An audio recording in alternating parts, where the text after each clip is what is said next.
Chibai. I'm from Nagaland and today I'm gonna sing Mizo song. So if I did any mistake, please forgive me.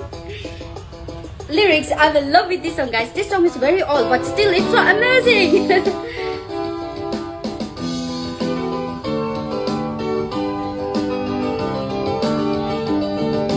Giang lô chân mê để mong lo quên về ru, giang lo quên xóa rau dù giờ ru. Giang là hầm đi về để la nu vào rồi để xóa là thu gần phong một chân đi.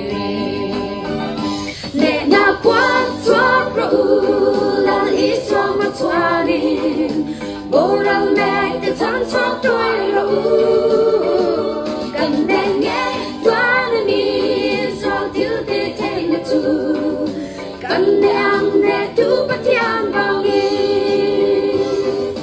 chỉ là cần dù ram hi âu quê nghe kêu tin na sao là sang vào nghe haram do ene lal sipai wale nena la neng gam bila nè na quan xóa ru là lý do mà xóa đi bồ rau mẹ để chán